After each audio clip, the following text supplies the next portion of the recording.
ខ្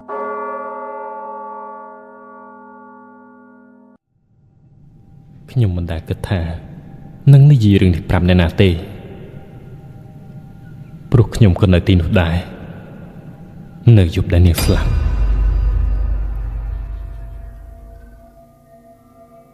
រឿងរ៉ាវជាបន្តទៅនេះ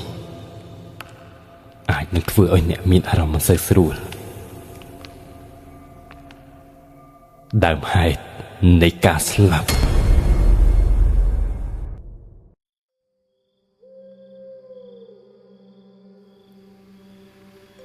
ខ្ញុំឈ្មោះរិទ្ធជាក្មេងម្នាក់ផ្ទះនៅក្បែរវត្តរស់នៅក្នុងភូមិក្បាលស្ពានដែលស្ងាត់ជ្រងំកាលពីអំឡុងឆ្នាំ2000ស្ដៅ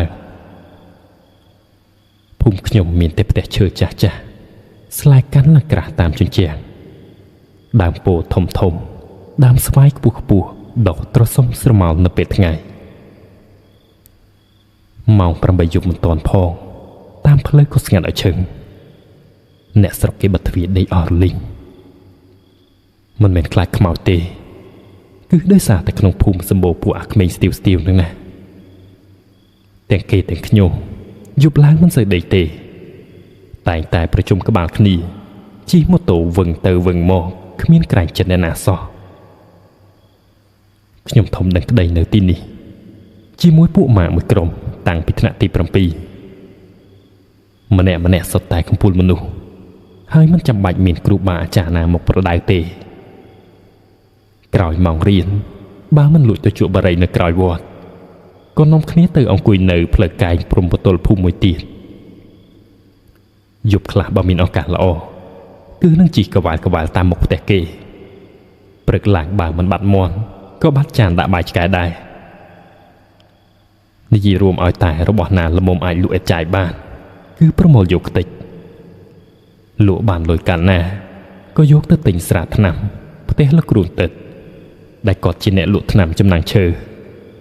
យកទៅផឹកនៅផ្ទះដែលគេទុកចោលគ្មានម្ចាស់ក្រោមពន្លឺចង្គៀងប្រេងកាតភ្លឹបភ្លែតឮតែមាត់ជជែកគ្នាឡើងត្រហឹងមិនដែរពួកម៉ាក់យប់នេះមានអីពិសេសអត់វើយអាកងមេខ្លោងចាស់វសារបស់ក្រុមបង្ហុយផ្សែងបារីចេញពីមាត់ហើយសួរនាំមកកាន់ប៉ាពូអញមានរឿងចង់ប្រាប់ពួកឯងគឺអញទើបតែទៅវាអាម្នាក់នៅផ្សារកាលពីអាទិត្យមុនបាយក្បាលដេកអស់10មកជុលឯណោះឥឡូវវាស្ងាត់ឈឹងដូចចៅលុចសែងចឹងមិនឃើញហ៊ានក្អកទៀតទេវានិយាយផងសើចផងយ៉ាងសប្បាយទឹកមុខពោពេញដោយមោទនភាពអាប៊ីវម្នាក់ទៀតខលជាងគេមុខមាំដោយកោបាខិតចូលទៅផ្ទះស្មាអាកងរួចបន្តថាអានឹងវាត្រូវតែចឹងហើយពួកអាស្មាច់នឹងវាចង់ស្គាល់យើងពេកវាយសិនទៅចាំសួរនាំតាមក្រោយចិត្តតិចសិនអាប៊ីវអាប៉ែនដេស្កូមជាងគេតែពូកែខាងវោហាក៏បញ្ចេញយោបល់ចេះតែប្រើកម្លាំងបាយពេកមនុស្សយើងត្រូវចេះប្រើខួរក្បាលខ្លះផងទើបមិនគេហៅតែឆ្លាតវាញាក់ភ្នែកតិចដូចអញចឹងលួចមន់យីម៉ាប់នៅក្រោយភូមិយប់មិញគាត់គ្មានដឹងទេបាយជាទៅបន្ទោសឆ្កែរបស់គាត់វិញអញនេះនៅតែរួចខ្លួនដដែលពួកយើងនាំគ្នាសាច់ក៏ក្អឹកបន្តមកដល់អារោះវាជាកម្លាំងបាយរបស់ក្រុមមៀតធំជាងគេសាច់ដុំមមតែមិនសូវមកកទេវាក្រន់តែងក់ក្បាលយល់ស្រោវាស្ដាប់អាកងណាស់ព្រោះគ្រួសារអាកងវារៀងធូរធារជាងគេអាកងថាឆ្វេងថាស្ដាំហើយចំពោះខ្ញុំជាអ្នកសង្កេតការណ៍មិនដែលទៅវាយនរណាបានមួយដៃទេចាំតែមើលផ្លូវឲ្យពួកវាពេលខ្លះទង្វើពួកវាសូម្បីតែខ្ញុំជាគ្នាក៏ពិបាកទទួលយកដែរតែមិនដឹងជាហាមយ៉ាងម៉េចខ្ញុំខ្លាចថាត្រូវគេបណ្តេញចេញពីក្រុមខ្ញុំតែងតែប្រាប់ខ្លួនឯងក្នុងចិត្តថាពួកវាធ្វើអីក៏ធ្វើចុះជារឿងរបស់ពួកវាទេខ្ញុំនៅជាមួយពួកវាគឺដើម្បីតែឲ្យមានគ្នាកុំឲ្យមាននរណាមករករឿងតែប៉ុណ្ណោះខ្ញុំមិនដឹងទេថាភាពស្ងៀមស្ងាត់របស់ខ្ញុំនៅពេលនោះនឹងคล้ายជាទម្ងន់ដ៏ធ្ងន់និងវិបដិសារីមកដល់ថ្ងៃនេះ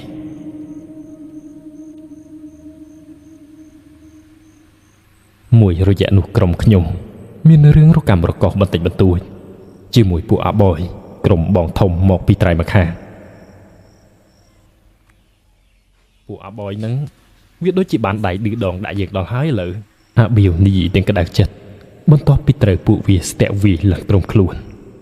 បែកមុខបែកមាត់ដេកពេទ្យអស់ជាមួយអាទិត្យកាលនោះចាំមើលតែអញចេញពីពេទ្យវិញ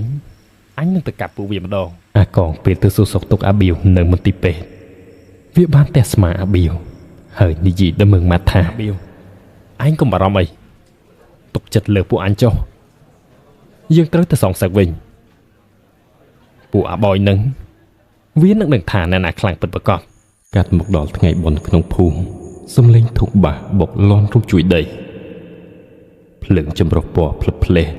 ចាំងចិញ្ចាចលើឆាកប្រគំតន្ត្រីចាស់ដែលតែងតែចាក់រាល់ឆ្នាំក្លិនចំណីលាយឡំនឹងក្លិនធូលីដីហួតហែងពេញបរិយាកាស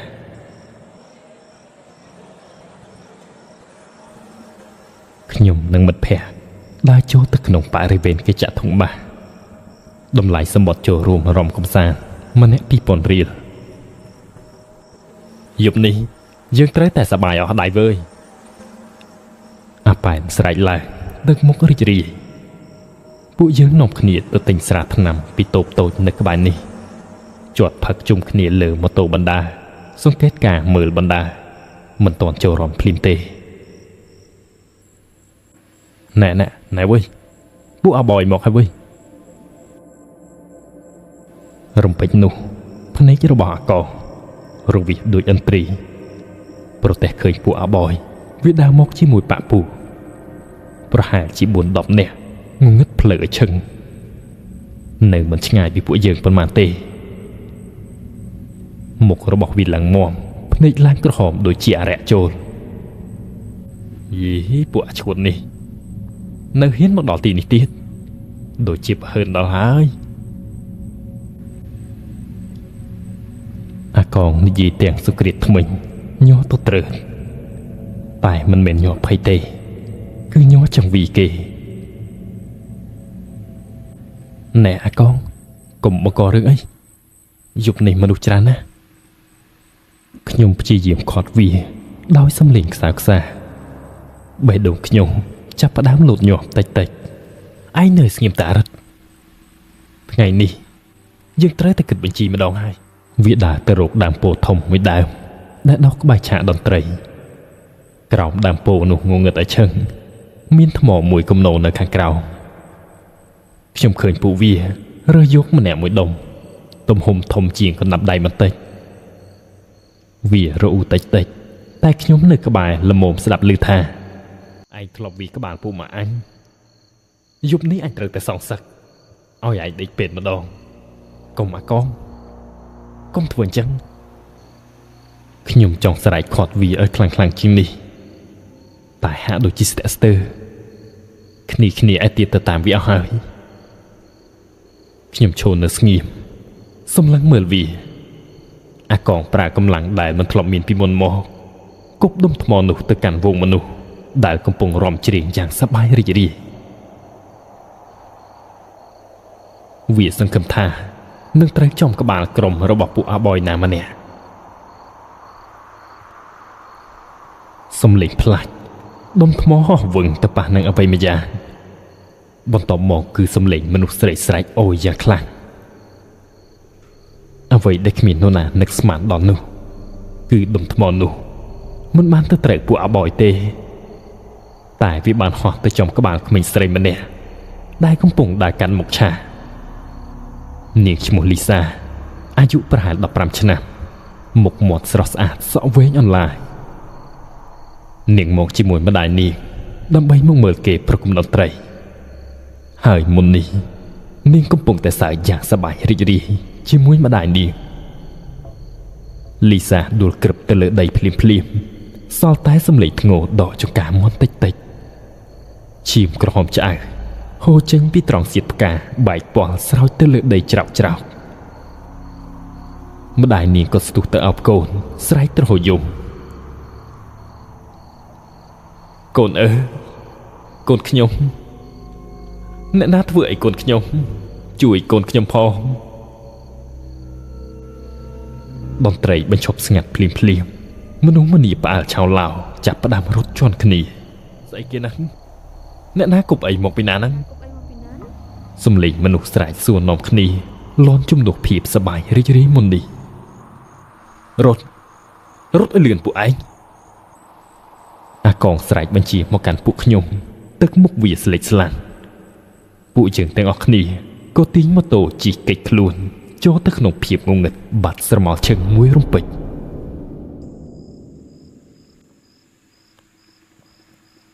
ពួកយើងទៅប្រជុំក្បាលគ្នានៅចំការពោតជំហៀងភូមិជិះម៉ូតូមិនទាំងហ៊ានបើកភ្លើងផងខណៈបានមកដល់ខ្ទមក្នុងចំការ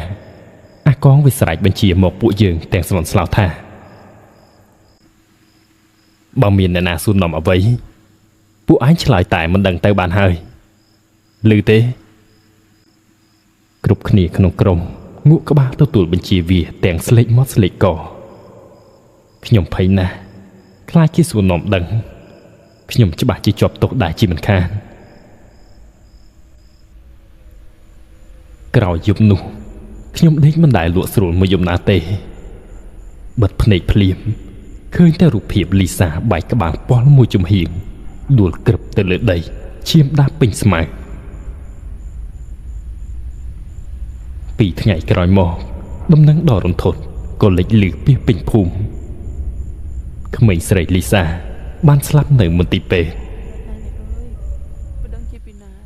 គួរឲ្យអាណិតណាស់អ្នកអើយសង្ឃឹមថាប៉ូលីសនឹងចាប់បានឆាប់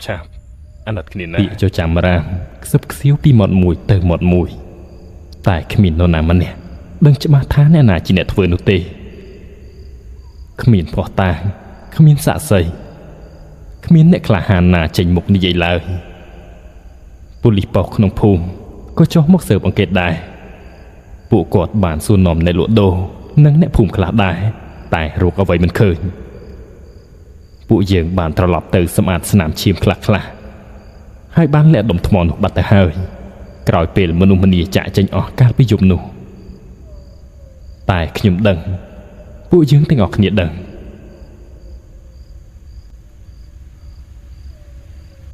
ពួកឯងត្រូវតែស្ងាត់មាត់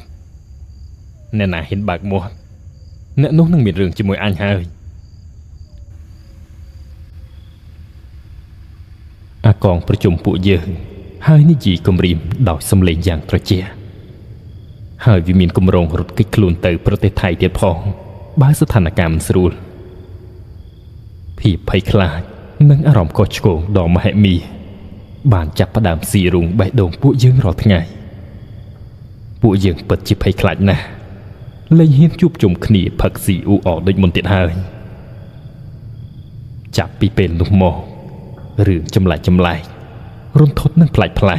ដែលនឹកស្មានមិនដល់ក៏ចាប់ផ្ដើមកើតឡើងជាបន្ត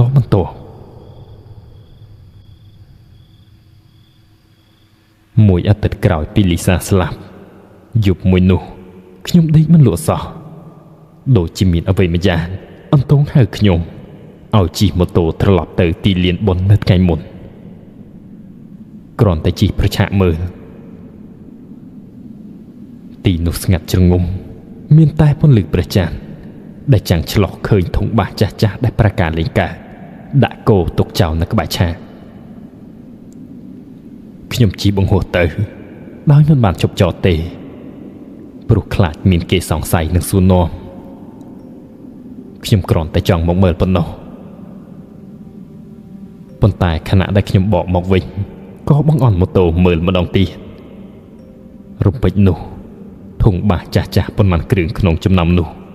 ក៏ស្រាប់តែលាន់សំឡេងតិចដោយខ្លួនឯងជាចង្វាក់ញាក់កន្ត្រាក់អារម្មណ៍តែស្ដាប់ទៅវាដូចជាលាយឡំជាមួយសំឡេងមនុស្សស្រីខ្សោយបន្លំមកជាមួយគ្នាដូចជាកំពុងយំធ្ងន់ធ្ងរយ៉ាងឈឺចាប់មិនច្បាស់ថានេះជាបទចម្រៀងឬយ៉ាងណាតែរោមតូចនៅលើស្មានិងកញ្ចឹងករបស់ខ្ញុំចាប់ផ្ដើមបះឡើងជ្រោកខ្ញាក់ឡើងព្រឺសម្បុរវាមិនសមថាបាសនោះអាចលន់ឮសំឡេងបានឡើយព្រោះគេទុកចោលរាប់ឆ្នាំហើយ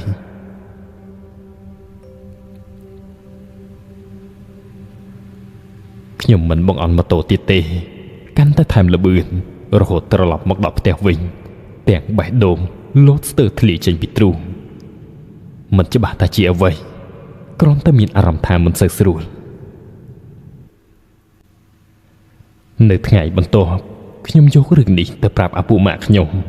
ដែលកំពុងប្រជុំគ្នានាពេលល្ងាចជក់បារីក្បែរគល់ស្ពានពួកអញជឿអញទេអញឮសំឡេងមនុស្សស្រីយំនៅឯម្ដុំឆាកចាស់អញជិះកាត់កាលពីយប់មិញឯងស្រវឹងតែដឹងអារិតហើយឯងទៅធ្វើអីនៅម្ដុំហ្នឹងអាប៉ែនវាសួរមកខ្ញុំមើលទៅដូចជាមិនសូវជឿអញអត់បានស្រវឹងទេអាប៉ែនអញឮច្បាស់ណាស់ឮចេញពីធុងបាសនៅក្បែរឆាកហ្នឹងឯងគិតមើលបាសទាំងនឹងគេទុកចោលតាំងពីឆ្នាំមុនម្លេះសុកវាឮខ្លួនឯងបានមិនអង្កើតអាប៊ីវស្ដាប់រួចក៏លូកមាត់មកដែរថាឯងភ័យពេកទៅដឹងអញដេកគិតរួចហើយបើតាមអញយល់ឃើញពួកយើងដូចជាគ្មានអីពាក់ព័ន្ធធំដុំទេយើងគ្រាន់តែឈរមើលតើមិនបានបញ្ចេញសកម្មភាពអីបន្តិចសោះហើយវាគ្មានខ្មោចអាណាមកលងមនុស្សកើតទេ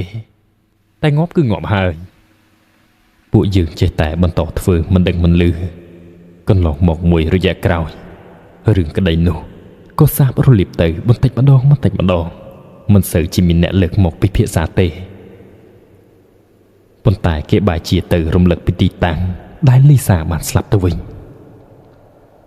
អ្នកស្រុកគេនិយាយតគ្នាថាត្រង់នោះគឺលងស្រស់សាហាវសម្បើមណាស់ពូចំណាស់អ្នកប្រមុខក្នុងភូមិបានរៀបរាប់ថាគាត់ដើរចេញពីផឹកជាមួយពួកម៉ាស់នៅពេលយប់ម៉ោងប្រមាណជាមួយរំលងអាត្រៀតគាត់ដើរត្រេតត្រោតកាត់ម្ដុំឆាកចាស់នោះស្រាប់តែបានឃើញមនុស្សស្រីស្លៀកពាក់រ៉ូបផ្កាតូចពណ៌មាន់វែងត្រឹមកជើងសក់ខ្មៅរលោងគ្រប់មុខអង្គុយយល់ជើងនៅខាងមុខឆាកណែអាម៉ាឯងជួយមើលគ្នាបន្តិចមើលដូចជាមានក្មេងស្រីអង្គុយលើឆាកខាងស្ដាំដៃនោះតោះចូលទៅសួរនាំបន្តិចមើល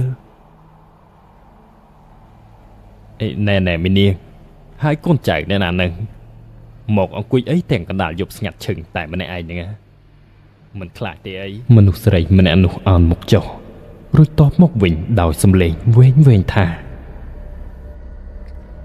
ខ្ញុំចូលផ្ទះអត់បានទេពូទាំងពីរនាក់ចូលទៅគៀកឈោងចាប់ដៃនាងមកមួយចុះមកចាំពូជូនទៅផ្ទះហើយឯងកូនចៅអ្នកណាហ្នឹងស្រាប់តែស្រីម្នាក់នោះងាកមកមុខឡើងរលួយវាស់ក្បាលបែកវាស់មួយចំហៀងពូទាំងពីរនាក់នោះស្រែកខ្មោចលងរត់ធ្លាក់ភ្លឺធ្លាក់ស្រែស្វាងស្រវឹងចេះអ្នកខ្លះឃើញនាងឈរនៅតាមផ្លូវឲ្យគេជូនទៅពេទ្យខ្លះឃើញអង្គុយសំយងជើងលើមេឃពោក្បែរម្ដុំនោះអ្នកធ្វើដំណើរឆ្លងកាត់នៅពេលយប់ឬក៏ពេលថ្ងៃក៏ដោយឲ្យតែរៀងស្ងាត់ប្រកាសជាត្រូវបានជួបរឿងចម្លែកជាមិនខានដំណឹងទាំងនេះបានលេចលឺរហូតមកដល់ក្រុមពួកខ្ញុំតែពួកអាដែងនេះវាដូចជាមិនសូវជឿទេហើយម្នាក់ក៏ហាក់ដូចជាបានត្រឡប់មកសភាពដូចដើមវិញបាត់អស់ភាពភ័យខ្លាចនៅទុកទោសដែលជាប់ខ្លួនសំងំនៅផ្ទះមិនទាំងបានប៉ុន្មានថ្ងៃផងក៏ត្រឡប់មកជួបប្រជុំគ្នាមូលម៉ូតូវឹងទៅវឹងមកដូចដើមទៅខ្លាចស្អីខ្មោចបើខ្មោចវាខ្លាំងមែនវាមកគ្រប់គ្រងផែនដីជំនួសយើងបាត់ហើយអាប៊ីវគ្នាខ្ញុំវាមូលម៉ូតូប៉ែនហើយនេះជាបណ្ដាអ្នកស្រុកយើងទម្លាប់តែអញ្ចឹងឯងអើយឲ្យតែមាននរណាស្លាប់ដឹងតែឃើញនេះឃើញនោះតែរហូតហ្នឹងដូចតែរឿងខ្មោចយាយឈឿនកាលពីពួកយើងនៅតូចអញ្ចឹងអ្នកណាមិនល្បីតែមិនដែលឃើញលងអញបានម្ដងផងនិយាយហើយវាក៏មួលម៉ូតូងោវ៉ាខ្ញុំទៅមុខបាត់ក្នុងចំណោមក្រុមពួកខ្ញុំគឺមានតែខ្ញុំទេដែលជឿព្រ ព្រោះខ្ញុំធ្លាប់ឮសំឡេងមនុស្សស្រីយំតែសម្រាប់ពួកវាមើលទៅទំនងជាមិនជឿទេពួកវាហាក់ដូចជាកាន់តែផ្កើនថែមទៀតរហូតតតែថ្ងៃអកុសលក៏ឈានចូលមកដល់មួយសប្តាហ៍ក្រោយបន្តមកទៀតអាបៀវក៏ស្រាប់តែផ្លាស់ប្ដូរអត្តចរិតទាំងស្រុងវាคล้ายទៅជាមនុស្សភ័យផ្អើលដូចឈួតយ៉ាងមិនបណ្ដឹងទេក្នុងថ្ងៃនោះក្រោយពីពួកយើងផឹកស្រាថ្នាំនៅផ្ទះចាស់កន្លែងដើមរួចក៏អង្គុយជជែកគ្នាឈានដល់ម៉ោងប្រមាណជា11ជាងណែអរិតឯងមានជាប់លុយមកអត់ដែរអស់ស្រាផឹកបាត់ហើយវើយអាកងវិសួរមកខ្ញុំនិងពួកម៉ាក់ដតៃទីអត់មានទេអញក៏អត់មានដែរពួកយើងមិនសូវជាមានលុយចាយទេមានតែសាំងម៉ូតូម្នាក់មកពេញបេនតោះអស់ស្រាផឹកឲ្យយើងនាំគ្នាទៅដេកតែម្ដងទៅអញក៏ផឹកលេងចូលដែរទាំងអស់គ្នាក៏សម្រេចតាមនេះរួចក៏បំបាយគ្នាទៅផ្ទះរៀងខ្លួនរឿងរ៉ាវរបស់អាបៀវចាប់ផ្ដើមពីត្រង់ចំណុចនេះផ្ទះវាត្រូវជិះកាត់តាមឆាកចាស់កន្លែងដែលអ្នកភូមិល្បីនោះមកដល់ត្រង់ផ្លូវបំបាយខ្ញុំក៏បត់ទៅផ្ទះហើយវាក៏បត់ទៅខាងផ្ទះវាដូចគ្នាមិនដឹងថាកាលយប់នោះវាទៅធ្វើអីខ្លះទេក្បែរឆាកចាស់ហ្នឹងព្រឹកឡើងឃើញគេសែងវាដាក់នៅផ្ទះលោកអ៊ំមេភូមិភ្នែកវាឡើងសត្រឡប់ឡើងលើសក់ក្បាលបាច់ជ្រោលឺអ្នកដើរឆ្លោះកង្កែបពេលយប់គេប្រាប់ថាឃើញវាដើរចូលទៅបរិវេណនោះស្រែកលោឡាជេរប្រតិចអ្វីមិនដឹងតែម្នាក់ឯងយីខ្មោចស្អីមកធ្វើឡប់នៅទីនេះអញមិនខ្លាចទេវើយបើខ្លាំងដូចគេថាមែនឆាប់ចេញមកឯងនេះស្លាប់ហើយនាំចង្រៃដល់គេឯងទៀតវាទាត់ធុងបាសនៅក្បែរនោះមួយជើងយ៉ាងខ្លាំងបែកខ្ទេចខ្ទីរំពេចនោះស្រាប់តែអាបៀវក៏ដួលទៅលើដីរងមូលខ្លួនស្រែកយំដូចជាឆ្កែរលាកទឹកក្តៅឮគេថាឃើញវាដេករមូលខ្លួននៅក្បែរធុងបាសនោះរហូតដល់តែព្រឹកទើបមានមនុស្សចូលទៅជួយតាំងពីពេលនោះមកក្រោយនឹងខ្លួនឡើងមកវិញអាបៀវវាក៏លេចដូចជាមនុស្សធម្មតាទៀតហើយវាប្រែទៅជាមនុស្សម្នាក់ផ្សេងស្ទើរតែនិយាយបានថាវាកលចរិតវាអង្គុយសើចម្នាក់ឯងយំម្នាក់ឯងសក់ក្បាលឡើងសំពងស្រែកតែម្នាក់ឯងថាអញអត់ពាក់ព័ន្ធទេគ្រួសារវាបានយកទៅពេទ្យផងរកគ្រូខ្មែរផងតែគ្មាននរណាមើលជាសះស្បើយឡើយភាពភ័យខ្លាចបានគ្រប់ដណ្ដប់ភូមិទាំងមូលដោយសារតែហេតុការណ៍ចម្លែកទាំងនេះគេលែងហ៊ានដើរឆ្លងកាត់បណ្ដុំឆាកចាស់នោះនៅពេលយប់ទៀតហើយផ្ទះអ្នកភូមិបិទទ្វារជិតឈឹងតាំងពីក្បាលប្រឡប់ក្មេងៗលែងហ៊ានចេញរត់លេងខ្ញុំបានទៅមើលអាបៀវជាច្រើនដងដែរជាមួយគ្នាទៀតឃើញវាដេករមូលខ្លួនលើក្រែរអ៊ូរងើតែពាក្យដដែលផ្អើលភ័យយ៉ាងម៉េចទេម៉ែវាថាមិនសូវស៊ីបាយស៊ីទឹកទេហើយទៅមើលគ្រូគេប្រាប់ថាវាលុះប្រលឹងខ្ញុំក៏មិនសូវជាយល់ពាក្យនេះដែរកាលនោះតាមជំនឿអ្នកភូមិគឺមានន័យថាពេលយើងជួបហេតុការណ៍ភ័យតក់ស្លុតខ្លាំងក្លាអ្វីមួយប្រលឹងទាំង12របស់យើងនឹងភ័យរត់ចេញពីខ្លួនមួយចំនួនហើយម្ចាស់សមរស់នឹងមានអាការៈដូចអាបៀវនេះហើយមិនដឹងថាវាបានទៅជួបនឹងអ្វីសាហាវកម្រិតណាស់ទេភូមិទាំងមូលធ្លាប់តែមានស្ទាវជិះម៉ូតូហឺទៅហឺមកបានคล้ายទៅជាភូមិស្ងាត់ជ្រងំនៅពេលយប់សូម្បីតែឆ្កែក៏មិនហ៊ានព្រុសផង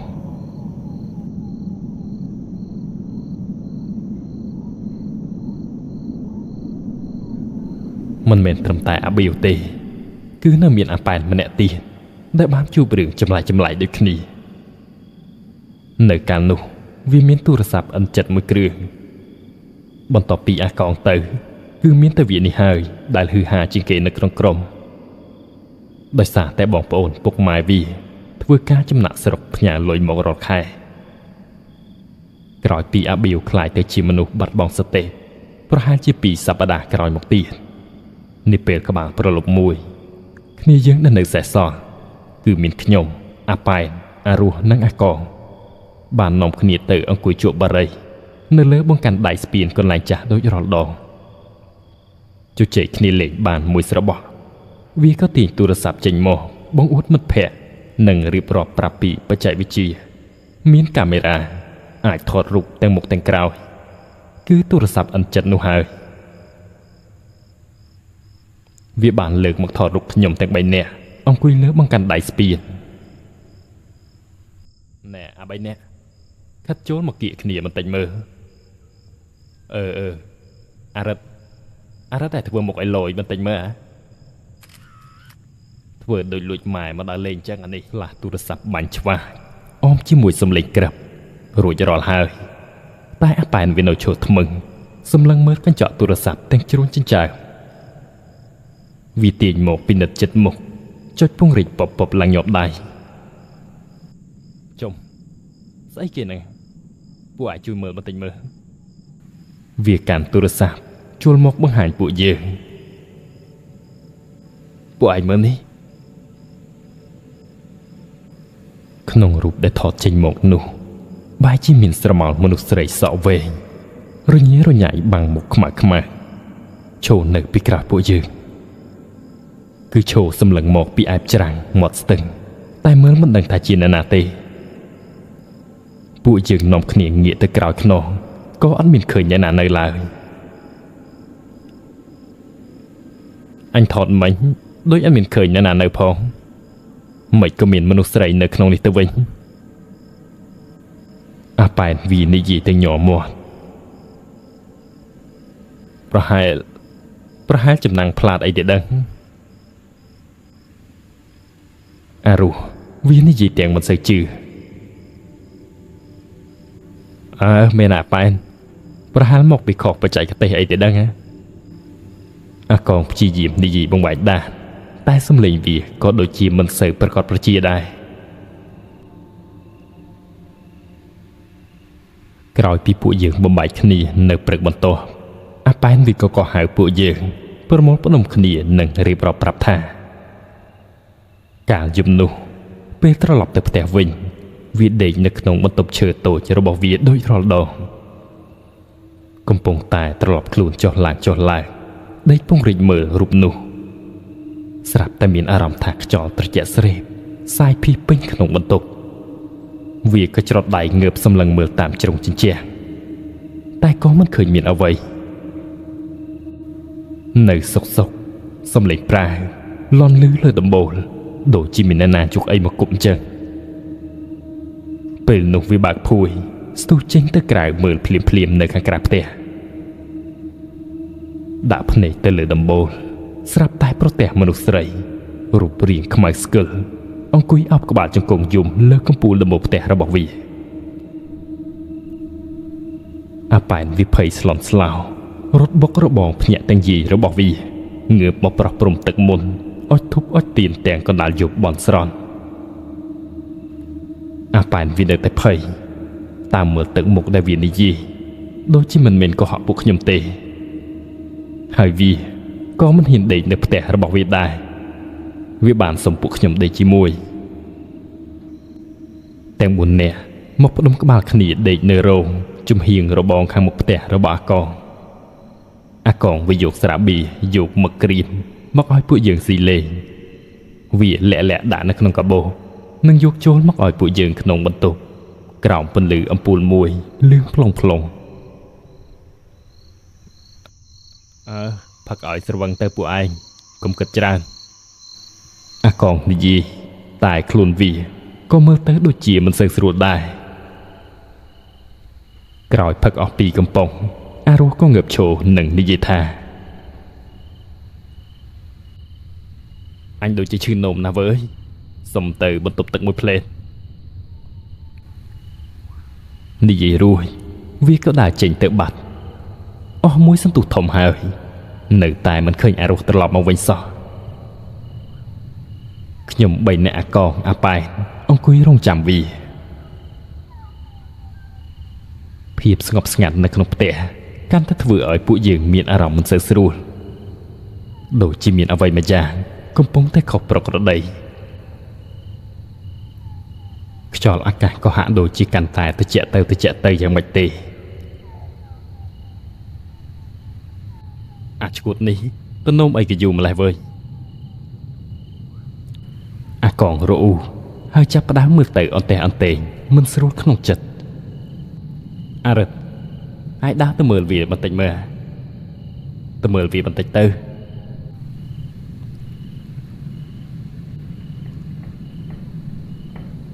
ខ្ញុំមិនដឹងជាយ៉ាងណាដែរដោយហេតុតែបារម្ភពីមិត្តខ្ញុំក៏ងើបដើរទៅទាំងបេះដូងលោតឌុកដាខ្ញុំដើរសម្ដៅទៅមុខទ្វារបន្ទប់ទឹកដែលបិទជិតនៅខាងក្រោយរោងពន្លឺអំពូលភ្លើងចាស់ស្រអាប់ព្រិលមើលផ្លូវមិនសូវច្បាស់ទេ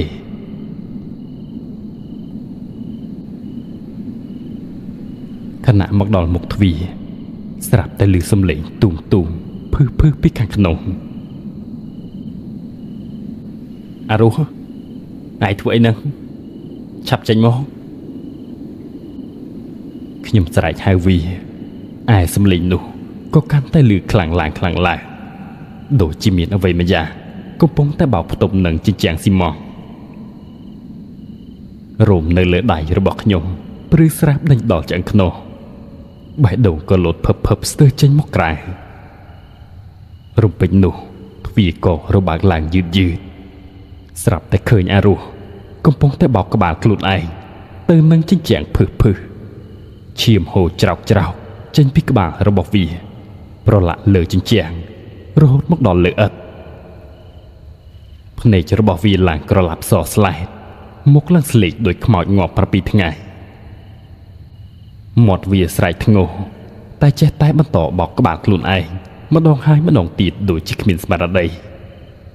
ដូចជាមាននរណាម្នាក់កំពុងតែចាប់វាបោងចឹង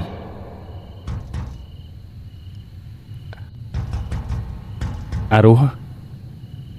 ហើយកាត់អីហ្នឹងខ្ញុំស្រែកខ្លាំងហើយរត់ចូលទៅចាប់ខត់ខ្លួនវាត្រជាក់ស្រេបរឹងឆ្កឹតចាប់ស្ទើរមិនឈ្នះ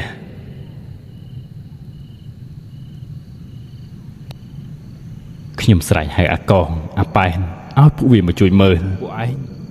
ឆាប់មកជួយមើលអារោះបន្តិចវាឈួតហើយវាបោកក្បាលខ្លួនឯងខ្ញុំស្រែកទាំងញ័រមាត់ភ្ញាក់ទាំងពុកម៉ែរបស់អាកងចុះពីលើផ្ទះរួមទាំងអ្នកជិតខាងក្បែរនេះបើបង្អួចសម្លឹងមកមើលអាកងនិងអាប៉ែនរត់មកដល់ហើយឃើញទស្សនភាពនេះពួកវាស្រឡាំងកាំងភ័យស្លន់ស្លោពួកយើងទាំង3នាក់និងពុកម៉ែរបស់អាកងនាំគ្នាព្យាយាមចាប់អារោះឲ្យវាឈប់តែវាមានកម្លាំងខ្លាំងក្លាខុសពីធម្មតាណាស់វាអុកភឹបែកអស់ថ្ងាសខាងមុខឈាមជោកបែកខ្ចាយរហូតដល់វាដួលសន្លប់ទៅលើដីពួកយើងភ័យរន្ធត់ជាខ្លាំងមិនដឹងថាត្រូវធ្វើអ្វីទេអាកងបានព្យាយាមចាប់លើកវាឡើងតែខ្លួនអារោះធ្ងន់ដូចជាថ្មអញ្ចឹងពួកយើងបានត្រឹមតែឈរមើលវាដេកដកដង្ហើមខឹកក្នុងថ្លុកឈាមរបស់វា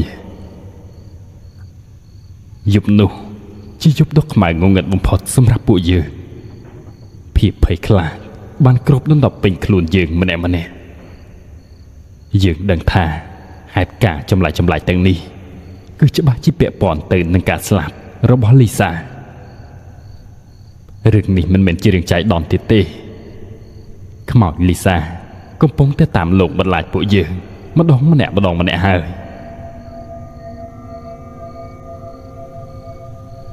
អារោះបានធ្លាក់ខ្លួនឈឺធ្ងន់ធ្ងរគ្រូសាវីបាននាំទៅមន្ទីរពេទ្យតែគ្រូពេទ្យមិនអាចរកឃើញមូលហេតុបានឡើយគេថាអារោះវាហាក់ដូចជាបាត់បង់ស្មារតីទាំងស្រុងលែងនឹងអីភ្នែករបស់វា សម្លឹងទៅមើលពីដានដោយភាពទទេស្អាតពេលខ្លះវាស្រែកឡើងលោឡាឬបំរះខ្លាំងៗផ្អើលគេផ្អើលឯងពេញមន្ទីរពេទ្យដូចជាវាមើលឃើញអ្វីម្យ៉ាងដែលមនុស្សធម្មតាមើលមិនឃើញដំណឹងនេះបានរីកសុសសាយពេញភូមិហើយអ្នកភូមិក៏កាន់តែភ័យខ្លាចរឿងខ្មោចរបស់លីសាផ្លូវទៅកាន់ឆាកចាស់នោះក៏កាន់តែស្ងាត់ជ្រងំគ្មាននរណាហ៊ានដើរកាត់ទៀតទេអ្នករស់នៅក្បែរល្មមក៏រើផ្ទះខិតចេញជាបន្តបន្ទាប់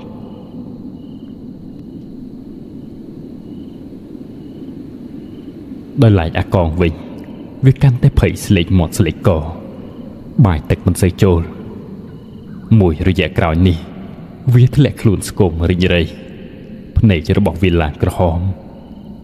រង្វង់ភ្នែកចំខ្មៅស្ញោមិនសូវជាក្លាហានដូចមុនទេវាតែងតែនិយាយប្រាប់ខ្ញុំថាវាឃើញស្រមោលមនុស្សដើរតាមវារាល់យប់ឃើញស្រមោលភ្លឹបចុះភ្លឹបឡើងនៅចុងកន្ទុយភ្នែកសូម្បីតែពេលងូតទឹកក៏ដូចជាមាននរណាម្នាក់ឈរនៅពីក្រោយវាមិនហ៊ាននៅផ្ទះម្នាក់ឯងទេពេលថ្ងៃពេលពុកម៉ែវាទៅធ្វើការអស់វាតែងតែមកដេកនៅផ្ទះខ្ញុំឬក៏ផ្ទះរបស់អាប៉ែតក្នុងចិត្តវាដូចជាគ្មានកន្លែងណាគួរឲ្យសុវត្ថិភាពទៀតឡើយសូម្បីតែផ្ទះរបស់ខ្លួនឯងអរិតអើយយប់មិញអញឃើញនាងទៀតហើយវាប្រាប់ខ្ញុំនៅព្រឹកមួយទឹកមុខស្លេកស្លាំងគ្មានកម្លាំងកំហែងនាងចេះតែតាមអញពេលខ្លះឃើញនៅមុខផ្ទះពេលខ្លះនៅចុងជើងគ្រែអញទ្រាំលេងបានហើយអរិតអញខ្លាចណាស់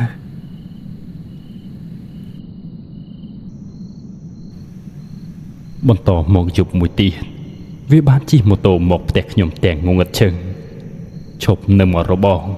និងស្រែកប្រាប់ខ្ញុំថាអរិតអើយអញទ្រាំលេងបានហើយនាងតាមលោកអញរាល់យប់នាងមកបញ្យល់សពអញគួរឲ្យខ្លាចណាស់អញឃើញខ្លួនឯងលុតជង្គង់នៅខាងមុខឆាកចាស់នោះហើយនាងឈរនៅខាងលើ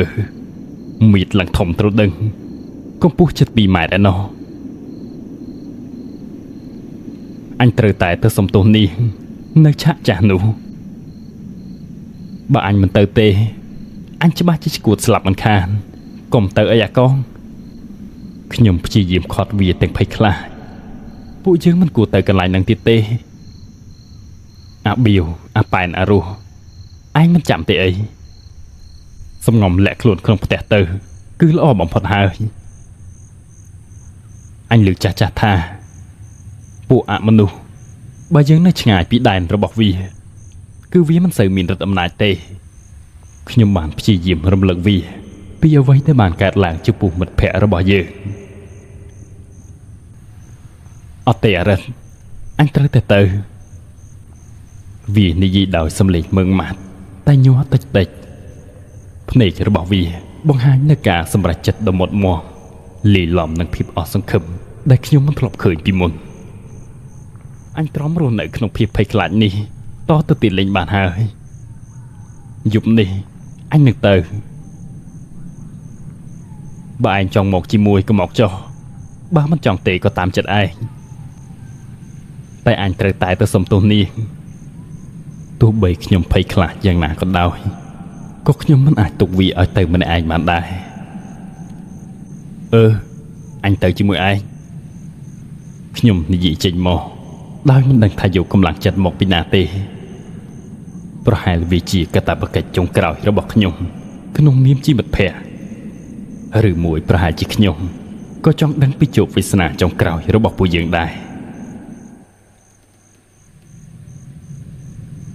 យប់នោះម៉ោងប្រមាណជា7:03ទៀបភ្លឺខ្ញុំនិងអាកងក៏ទៅដល់ឆាកចាស់បនភូមិដែលគេបោះបង់ចោលនោះម្ដុំនេះស្ងាត់ជ្រងំតែអ្វីដែលចម្លែកនោះភ្លើងពណ៌ដែលធ្លាប់តែរលត់សូន្យក៏ស្រាប់តែបើកភ្លឹបភ្លែ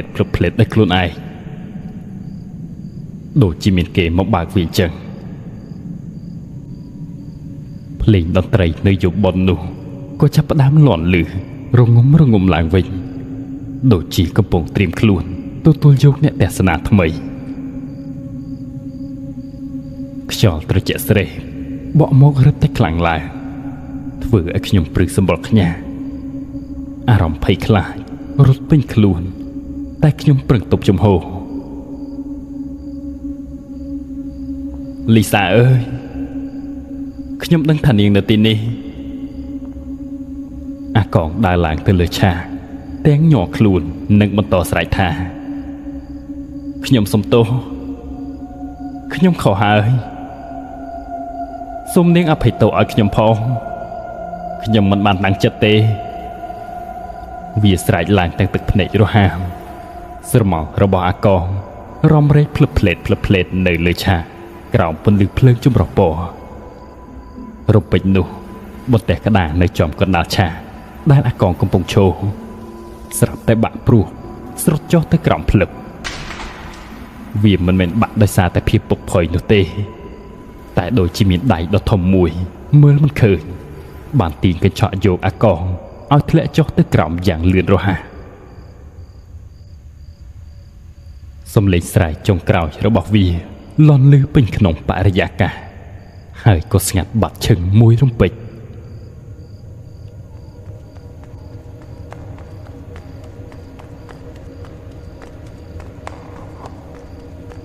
ខ្ញុំរត់ទៅមើលទាំងត្រដាត្រដួស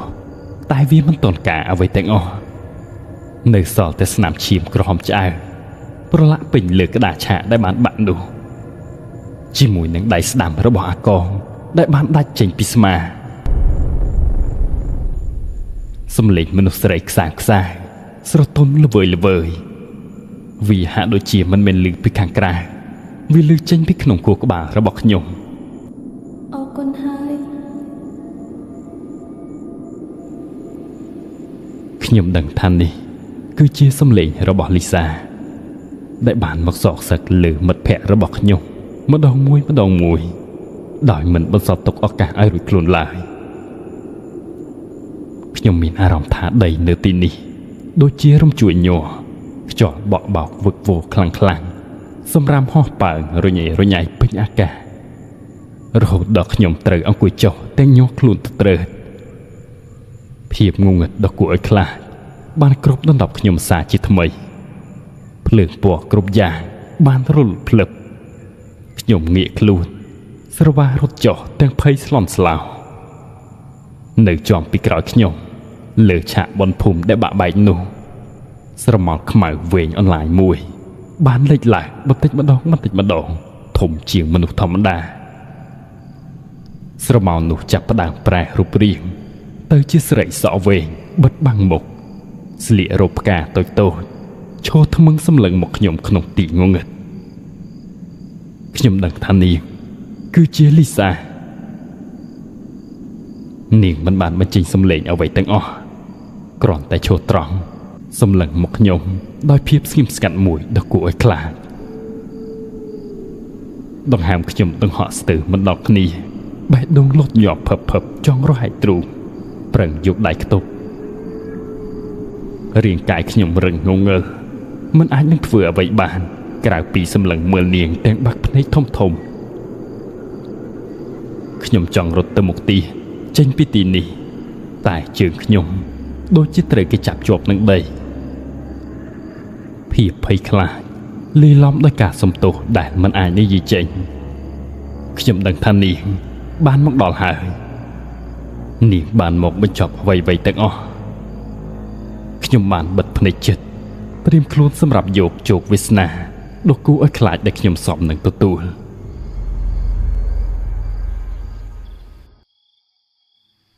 ប៉ុន្តែបែរជាគ្មានអ្វីកើតឡើងពេលខ្ញុំបើកភ្នែកឡើងមកវិញនាងក៏បានបាត់ខ្លួនបាត់ទៅហើយនៅសល់តែភាពស្ងាត់ជ្រងំនិងក្លិនធូលីដីក្នុងបរិយាកាស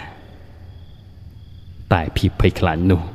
នៅតែមិនទាន់រលាយបាត់ទៅណាឡើយវាបានជ្រាបចូលមកក្នុងខ្លួនខ្ញុំដកជ្រៅនៅក្នុងចិត្តបាត់ទៅហើយខ្ញុំរត់ត្រឡប់មកដល់ផ្ទះវិញទាំងមិនដឹងខ្លួនវល់ដូចជាមនុស្សឆ្កួត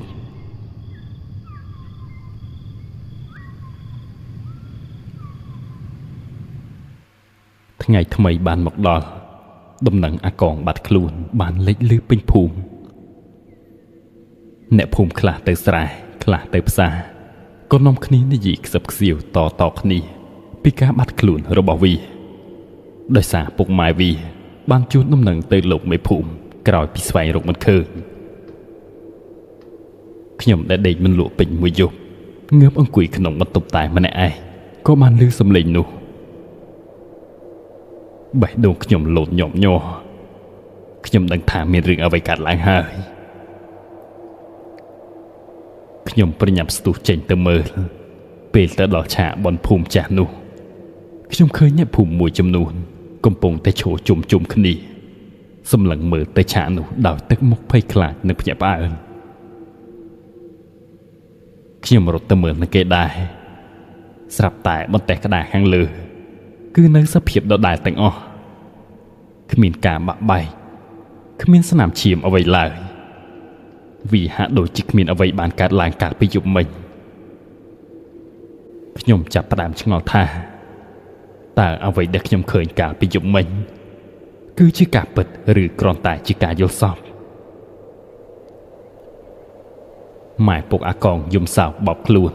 រកកូនមិនឃើញ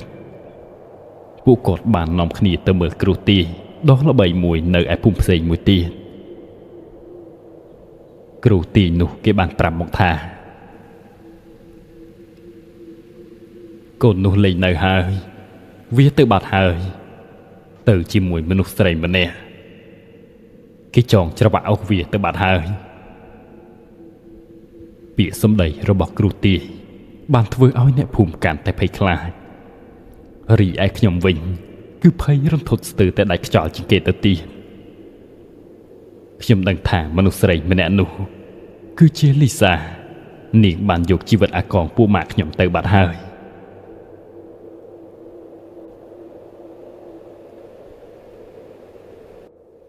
ពួកម៉ាក់របស់ខ្ញុំវាបានបាត់ខ្លួនតាំងតែពីថ្ងៃនោះហើយខ្ញុំក៏បានចូលខ្លួនទៅសារភាពប្រាប់ប៉ូលីសគ្រប់យ៉ាង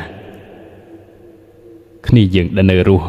នៅមានស្មារតីពេញលេញនិយាយស្ដាប់គ្នាបានគឺមានតែខ្ញុំនិងអាប៉ែនប៉ុណ្ណោះក្រោយស្ដាប់ចម្លើយសារភាពពីពួកយើងតាំងពីដើមដល់ចប់ប៉ូលីសក៏បានសម្រេចថាពួកយើងគ្មានទោសអ្វីទេមិនបានរួមគំនិតមិនបានបញ្ចេញសកម្មភាពដែលពាក់ព័ន្ធចំពោះការស្លាប់យើងគ្រាន់តែជាអ្នកនៅកន្លែងកាត់ហេតុនិងជាមិត្តភក្តិរបស់ជនដៃដល់ប៉ុណ្ណោះទោះបីជាមានការចូលរួមលាក់បាំងភ័ស្តុតាងខ្លះក្រោយពេលកាត់ហេតុក៏ប៉ូលីសបានពិចារណាលើកត្តានៃកលៈទេសៈទាំងនោះនិងកង្វះចេតនារបស់យើងក្នុងការបង្កអំពើឃាតកម្មពួកគេយល់ថាទង្វើនោះវាកើតឡើងដោយសារតែកំហឹងភ្លាមរបស់អាកងហើយយើងមិនបានមានបំណងរួមគំនិតដើម្បីធ្វើឲ្យលីសានាងស្លាប់ឡើយចំពោះអាកងវិញទោះបីជាវាបានបាត់ខ្លួនក៏ដោយក៏ឈ្មោះរបស់វានៅតែព្យួរទុកក្នុងនាមជាជនដៃដល់ដ៏សំខាន់ដោយសារប៉ូលីសបានគិតថាវារត់គេចខ្លួនគេចវេះពីផ្លូវច្បាប់តែមានតែខ្ញុំប៉ុណ្ណោះដែលដឹងច្បាស់គឺពួកម៉ាក់ខ្ញុំវាស្លាប់ហើយ